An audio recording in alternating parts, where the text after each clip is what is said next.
Praise lot everyone. ఆత్మీయతను పెంపొందించే అనుదిన ఆత్మీయ ఆహారము బండ సందులో జీవజలములు. నేటి దిన వాగ్దానము మత్తయి సువార్త 13వ అధ్యాయం 13-14 వచనాలు.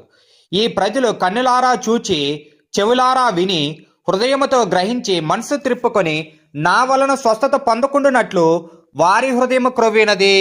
ఆమేన్. వాక్యము విని దానిని గ్రహించి దేవునికి విధేయులై ఉందాము. ఆమేన్. Let us hear the word, understand it and be pleasing to God.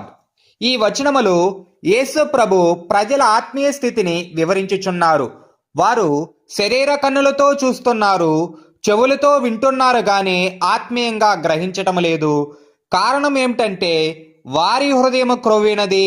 అంటే పాపం, గర్వం, స్వార్థం వల్ల దేవుని విషయాలకు స్పందించని స్థితిలో వారి హృదయం ఉంది.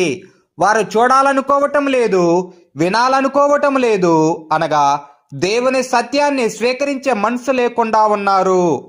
అందువల్ల వారు మనసు త్రిప్పుకోరు, అనగా పశ్చాత్తాపపడరు. పశ్చాత్తాపం లేకపోతే దేవుని దగ్గరకు రారు. కాబట్టి స్వస్థత పొందలేరు, అనగా రక్షణ మార్పు పొందలేరు. ఈ వచనము ద్వారా యేసు చెప్పేది ఏమిటంటే దేవుని వాక్యము ఫలించాలంటే తెరిచిన హృదయము, వినే చెవి, గ్రహించే మనసు అవసరము.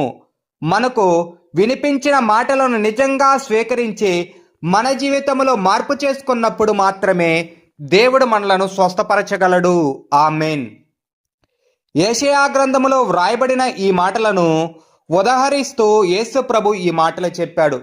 ఈ ప్రజలు అంటే మనము కూడా, మీరు నిత్యము వినుచుందురుగానే గ్రహింపకుందురు. యెషయా గ్రంథం 6:9లో చిన్నప్పటి నుండి నిత్యము వాక్యము వింటానే ఉంటాము గాని దానిని అర్థము చేసుకోము. విన్న యొక్క వాక్యము గురించి ఆలోచించము, ధ్యానము చేయము.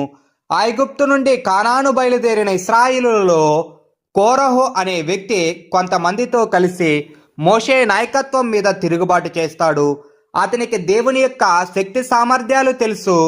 దేవుడు మోషేని నాయకుడిగా నియమించాడని తెలుసు. అయినా కూడా దేవునికి అవిధేయత చూపడం వలన తనతో పాటు తన కుటుంబం మొత్తం నాశనం అవ్వడానికి కారణమయ్యాడు. సంఖ్యాకాండం 16వ అధ్యాయం 1-32 వచనాల దాకా మనం చూస్తే మనకు అర్థమవుతుంది. అలాంటి వారు మనకు తారసపడితే మనమేమంటాం? వాడికి ఎంత కొవ్వురా అని అంటాం కదా. అలాగే దేవుడు మనల్ని కూడా అంటున్నాడు, వారి హృదయం క్రొవ్వినది అని. ఈ భూమి మీద మనం నశించిపోకుండా సక్రమమైన మార్గములో నడపడానికి, మనల్ని పరమ కానానికి తీసుకెళ్లడానికి అనేక విధాలుగా నిత్యము మనకు వాక్యం వినిపిస్తుంటే మనము దేవుని యొక్క వాక్యాన్ని విని గ్రహించకుండా దేవునికి అవిధేయులుగా ఉంటే కోరహుకు వచ్చిన శిక్ష నుండి మనం తప్పించుకోలేము. కాబట్టి మన హృదయం క్రొవ్వకుండా ఉండాలంటే వాక్యము విని దానిని గ్రహించి దేవునికి విధేయులై ఉందాము. ఒక తీర్మానం చేసుకుందాము. ప్రభువా, ఈ లోకములో జీవించినంత కాలము మా హృదయం క్రొవ్వకుండునట్లు నీ వాక్యము విని గ్రహించినట్లు మాకు సహాయము దయచేయమని యేసయ్య నామమున అడుగుతున్నాము తండ్రి. ఆమేన్. దేవుని యొక్క వాక్యాన్ని వినడమే కాదు, దానిని అర్థము చేసుకొని ఆచరించేందుకు సిద్ధంగా ఉండాలి. ప్రార్థన చేసుకుందాము. ప్రార్థన. ప్రేమగల మా ప్రియ ప్రభువా, నీకు స్తోత్రముల తండ్రి. నిత్యము నీ వాక్యము వింటూ గ్రహింపు లేకుండా ధ్యానము చేయకుండానే బ్రతుకుతున్న మమ్మల్ని విడువక ఎడబాయక కాపాడుచున్న మా ప్రభువా, నీకు కోటి కోటి స్తోత్రముల తండ్రి. ఐగుప్తు నుండి కానాను బయలుదేరిన ఇశ్రాయేలులో మోషే మీద తిరుగుబాటు చేసిన కోరహు వంటి స్వభావం మాలో లేకుండా చేయము తండ్రి. కోరహు వలె అవిధేయత కలిగిన మనసు మాలో తీసివేసి విధేయతను నేర్పించుము తండ్రి. కోరహు అవిధేయత వలన కుటుంబమే నష్టపోయినట్లు మేము ఉండకుండా సహాయము చేయము తండ్రి. సేవకులు చెప్పు నీ వాక్యమును విని గ్రహించి ధ్యానించమంచు నిమ్ము తండ్రి.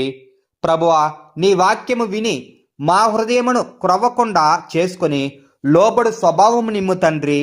ఈ లోకములో జీవించినంత కాలము నీకు లోబడి విధేయత కలిగి జీవించు కృపనిమ్మని నజరుడైన యేసుక్రీస్తు నామములో అడిగి పొందుకొనుచున్నాము మా పరమ తండ్రి. Amen, amen, amen. మన దేవుని ప్రేమయు రక్షకుడైన యేసుక్రీస్తు కృపయు పరిశుద్ధాత్మ సావాసమును మీకందరికీ తోడయుండును గాక. Amen, amen, amen. Thank you for watching. Praise the Lord. God bless you. Please like, share, subscribe. Thank you.